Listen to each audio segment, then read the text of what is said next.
Before you do any metal casting, you need a proper kiln. So, watch me fix this.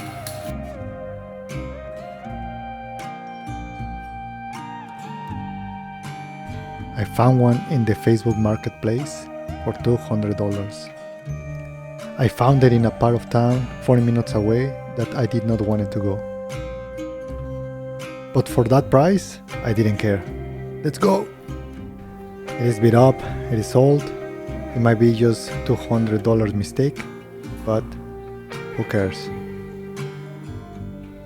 But if I want to do a proper burnout casting, I need this. Kilns are basically a big toaster oven on roids. They are made of refractory material that they can withstand thousands of degrees. But we need one that we can configure and program the timing. Simple theory.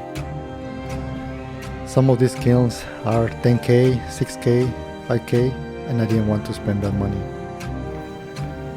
So I head out and I got it and brought it home. The kiln looked okay, a little bit up, but I have hope. Then the first problem showed up.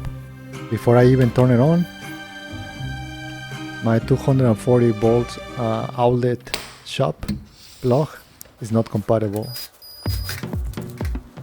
But fear no more, we just needed to get an extension cord. A big and thick extension cord. Then another $100 just to get started. But at this point, I'm already too deep, so let's go. There is no turning back, baby. I hook it up, and for my surprise, it didn't work. Damn it. 3, 2, 1 again, didn't work. Nothing, nada. The controller was completely dead. So now I have a kiln, but it's a big brick. And this thing cannot even turn on. So back to the marketplace. Scrolling, refreshing, hoping. Scrolling, refreshing, hoping. Then I found another controller, $150, baby. So I got it. Not cheap, but you always can negotiate. But it's still cheaper than 6K. And because I live in the same city, I drove the same day, I pick it up, and then I went back home to keep working on it. Now it came the hard part. Figuring out how this freaking controller actually works. I was trying to find the manual in internet. The good news is that Paragon has all of the manuals, and I was able to get the new model. Wiring diagram, voltage config, and safety checks, all that in one single page. One wrong move or cable, and I'll cook the controller. Or even worse, I don't know if the thermocouple works and it will actually burn my house. I needed to be careful step by step, no shortcuts on this one. It's basically a game of don't burn the garage down. And finally, it turns on. It's alive! But turning it on is not the same as fully working. Now we have to program the burnout cycle. Here are the temperature ramps and hold times and cooling curves. Who doesn't like curves? This is where the things really work or not. Or your casting or your plaster will crack. My first attempt is gonna be using plaster. So we're gonna be able to do a full burnout with plaster and polycast. For plaster, I make the mix myself. It's quite simple. 1 part Paris plaster, 1 part sand, and 1 part water. And now time to mix. Remember, you only have a few minutes once that you start mixing. Pour it in one corner so that way it doesn't splash the whole pattern. Pour, pour, pour. Nice, this feels solid. You have to have control. Now let's put it into the kiln and let the burnout begin. Hours later, I open it up and guess what? The mold has cracked a little bit. Just like that, it cracked. All that work for what? That's when it hits me. I don't actually understand well the process.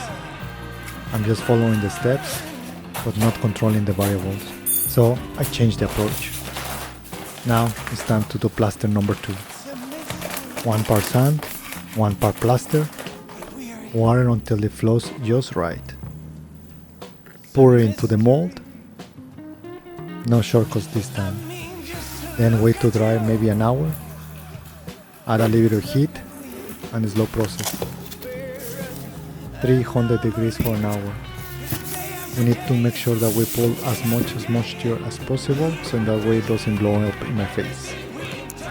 Moisture is the enemy here. Then back to the kiln, baby. Everything seems to be working right now good. Minor cracks, but it's okay. We'll see if there is some failures. Just a clean mold. Now it's time to pour the aluminum. Molten aluminum over 999 degrees. No room for error. I pour, and at this time it was pretty smooth. No explosions, no disasters. Sometimes it's boring or rewarding, but it's exactly what you want.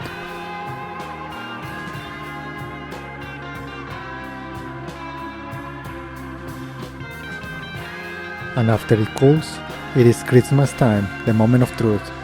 I drop the mold into water and we watch the plaster dissolve away. Stir, stir, more stir, stir. And now it's dissolving, slowly revealing what is inside. And there is it. Not perfect, but it's usable. Unreal. Solid. Mine. Still needs cleanup though. A little bit extra aluminum. Let's remove it. Time for a CNC. Cut. Cut. Cut. Shaping it down. That's what it needs to do. Removing mistakes. Now it's time to refine the result. And finally, the piece emerges from the plaster, from many failures, from many trial and errors. And because we all love a good reveal, enjoy. Here it is.